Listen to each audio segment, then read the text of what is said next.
FTP 2023। हमारी foreign trade policy 2015 से 2020 तक इफेक्टिव थी, बट कोरोना पेंडेमिक में इसकी टर्म को थोड़ा सा एक्सटेंड किया गया। रिसेंटली 2023 में कुछ 4 पिलर्स पे बेस्ड ये फॉरेन ट्रेड पॉलिसी को क्या किया गया है, अभी रिसेंटली लॉन्च किया गया है। तो इसके 4 पिलर्स क्या क्या हैं, इसकी मेन बातें क्या हैं, ये आपको पता रहना चाहिए। एकदम अपन क्रैश कोर्स टाइप में इसको देख लेते हैं। तो Indian government launch the foreign trade policy 2023, जिसके पिलर्स हैं 4 पिलर्स। सबसे पहला पिलर है इंसेंटिव टू रेमिशंस। कई बार हम कुछ इंपोर्ट करते हैं, इंपोर्ट इसलिए करते हैं कि उसी को हम क्या कर सकें, एक्सपोर्ट कर सकें। तो इंपोर्ट पे जो इंपोर्ट ड्यूटी लगती है उसको वापस से रेमिट कर दिया जाता है, इसी को बोलते हैं रेमिशन। तो इंसेंटिव टू रेमिशन है। After that export promotion through collaboration है। एक्सपोर्ट को ज्यादा बूस्ट करने के लिए सेकंड पिलर इसको डिसाइड किया गया है। थर्ड में दे रखा है ईज ऑफ डूइंग बिजनेस। ये वर्ल्ड बैंक एक इंडेक्स इशू करता था, बट इसको रिसेंटली बंद कर दिया है lack of sufficient data collection की वजह से। लेकिन इंडिया में अभी भी ईज ऑफ डूइंग बिजनेस को लेके गवर्नमेंट कुछ इनिशिएटिव्स ले रही हैं। तो इस वाली पॉलिसी में क्या क्या किया गया है, एंड इमर्जिंग एरियाज में ई कॉमर्स को लेके कुछ बात किया गया है, वो अपन डिस्कस करने वाले हैं। ठीक है, मैं हिंदी में बोलता जा रहा हूं, तो हिंदी में आप आर्यन इसको सुनते रहें, इंग्लिश की क्लास होती है वैसे भी। इसके साथ ही साथ इसमें FTP 2015 से 2020 की जो हमारी फॉरेन ट्रेड पॉलिसी थी उसको भी थोड़ा आगे बढ़ाते हुए हमारा ये टारगेट रखा गया है कि उसकी कुछ सक्सेसफुल स्कीम्स को वैसे का वैसे अडॉप्ट कर ले। और इसके साथ ही जो रिवीजन है उसको रिवीजन को भी थोड़ा महसूस किया गया था, बिकॉज कोरोना पेंडेमिक के बाद में हमारा जो फॉरेन ट्रेड था उसकी जो साइज है, उसकी जो डायरेक्शन है, उन दोनों पे इफेक्ट पड़ा। तो इसको किस तरीके से देखते हैं वो अपन इसमें देखने वाले हैं। तो क्या क्या इसके मेन ऑब्जेक्टिव्स हैं, मेन फीचर्स क्या हैं, वो अपन देखने वाले हैं। तो प्रोसेस री engineering and automation for approvals. सबसे बड़ी दिक्कत इंडिया में ये रहती है कि जब भी कभी कुछ एक्सपोर्ट किया जाता है या इंपोर्ट किया जाता है, जो फॉरेन ट्रेड को कॉन्स्टिट्यूट करते हैं, उसके लिए कई सारी प्रोसेस होती हैं, जो प्रोसेस के लिए गवर्नमेंट डिपार्टमेंट्स में जाके चक्कर काटने पड़ते हैं। तो यहाँ पे उसको थोड़ा सा इजी बनाया गया है। एक्सपोर्ट प्रमोशन एंड डेवलपमेंट पे फोकस किया गया है। और स्टेट के साथ और डिस्ट्रिक्ट के साथ में, जिसको अपन डिस्ट्रिक्ट हब कहते हैं, किसी जमाने में डिस्ट्रिक्ट इंडस्ट्रियल सेंटर बनाए गए थे, एट प्रेजेंट उनको हम डिस्ट्रिक्ट हब कहते हैं, हब फॉर एक्सपोर्ट। उनको ज्यादा प्रमोट करके स्टेट के साथ में, जो हमारी गवर्नमेंट का एक स्लोगन है सबका साथ सबका विकास, उसको ध्यान में रखते हुए फॉरेन ट्रेड पॉलिसी में एक्सपोर्ट को एक्सटेंड किया जा रहा है।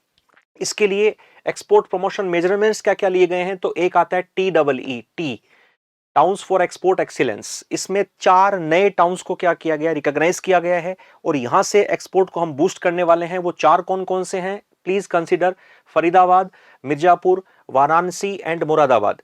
उसके बाद में priority access to export promotion funds, common service provider benefits जो है वो लॉन्च किया गया है। स्टेट बेस्ड रिकॉग्निशन की गई है हाई परफॉर्मर्स के लिए। और आपको पता होना चाहिए कि हमारी फॉरेन ट्रेड पॉलिसी जो लास्ट वाली थी उसमें अपन रेटिंग दिया करते थे, 4 star, 5 star, 3 star, 2 star, 1 star. तो वही इसी पॉलिसी में क्या किया गया, इनको भी थोड़ा 4 स्टार को 5 स्टार बनाने का कुछ टारगेट रखा गया है। इसमें एक्सपोर्ट को किस तरीके से डिस्ट्रिक्ट से प्रमोट किया जाएगा, तो इसके लिए स्टेट गवर्नमेंट के साथ पार्टनरशिप की जा रही है। डिस्ट्रिक्ट्स एज एक्सपोर्ट्स हब, जिसको DEH कहते हैं, किसी जमाने में ये डिस्ट्रिक्ट इंडस्ट्रियल सेंटर DIC के नाम से जाने जाते थे। इंडस्ट्रियल पॉलिसी 1977 में इनको लॉन्च किया गया था। आजकल इनको क्या नाम दिया गया है, district as export hubs.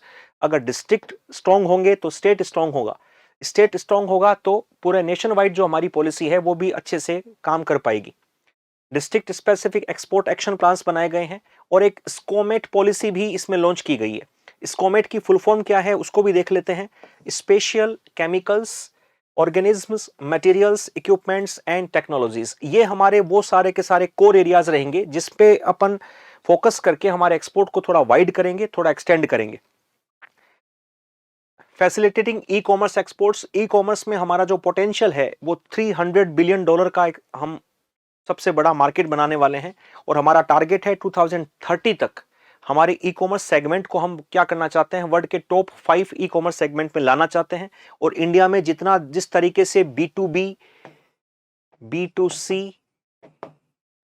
And C2C वाला मार्केट सेगमेंट बढ़ रहा है, उसी में अपन ई कॉमर्स को भी क्या करने वाले, इंक्लूड करने वाले हैं। और आइस गेट जो कस्टम डिपार्टमेंट का गेटवे प्लेटफॉर्म है, उसको भी हम थोड़ा सा इंपॉर्टेंट लुकआउट देने वाले हैं। और ये एक EPCG स्कीम है, export promotion capital goods scheme, इसमें पीएम मित्रा पार्क्स जो हैं टेक्सटाइल के लिए, इनमें हमारे इंडिया के वो सारे के सारे कोर एरियाज जो किसी जमाने में वर्ल्ड वाइड हमारी रिकॉग्निशन करवाते थे, उनको वापस से सरकार क्या कर रही है, एक्सपोर्ट प्रमोशन कैपिटल गुड्स के तहत और ज्यादा बढ़ावा दे रही है। ग्रीन टेक्नोलॉजी प्रोडक्ट्स जो हैं उनको भी क्या किया जा रहा है, एक्सपोर्ट ऑब्लिगेशन से इनको कम किया जा रहा है, क्योंकि जो सस्टेनेबल डेवलपमेंट गोल्स हैं उसमें हमें एक टेक्नो फ्रेंडली प्रोडक्ट्स बनाने के लिए हमारे ऊपर प्रेशर भी कह सकते हो और हमारी ये मोरल ड्यूटी भी है। तो इस हिसाब से हम इनको क्या करने वाले हैं, एक्सपोर्ट को बूस्ट करने वाले हैं। एडवांस ऑथराइजेशन स्कीम के तहत special advance authorisation for apparel and clothing exports, ये हमारा टेक्सटाइल सेक्टर है इसके लिए, और साथ ही साथ में एक्सटेंडेड टू मोर एक्सपोर्ट्स के लिए सेल्फ रेटिफिकेशन स्कीम भी लाई गई है। जो भी हमारे ट्रेड होते हैं, खासकर जो गुड्स के ट्रेड होते हैं, उन ट्रेड के लिए जो परमिजेबल आइटम्स हैं उनको और ज्यादा एक्सटेंड किया गया है, और इंडिया को एक ट्रेड हब बनाने के साथ साथ गुड्स का जो हमारा एक्सपोर्ट कम है एंड गुड्स का जो इंपोर्ट ज्यादा है, इसके जो नेगेटिव बैलेंस है इसको भी ज्यादा प्रमोट करने के लिए फोकस किया जा रहा है। और इसी के साथ कई सारी ऐसी स्कीम्स भी हैं जिसमें हम एक्सपोर्टर्स को क्या देने वाले हैं, रेगुलर फॉर्मेट में जितने भी सारे हर्डल्स क्रिएट किए गए हैं उनको कम करने वाले हैं। इनको बूस्ट करने के लिए अगर कोई सब्सिडी दी जानी है तो सब्सिडी को भी as per WTO guidelines focus किया गया है। और 2015-20 के टारगेट कोरोना पैंडेमिक की वजह से जो हम अचीव नहीं कर पाए थे, उनको भी इस पॉलिसी के तहत क्या किया गया है, वापस से रिबूस्ट किया गया है। तो ये हमारी फॉरेन ट्रेड पॉलिसी 2023 के हैं। इसमें आपके 4 सेंटर्स कौन कौन से रिकॉग्नाइज किए गए हैं वो, और इसके 4 जो पिलर्स हैं वो सबसे इंपॉर्टेंट रहते हैं।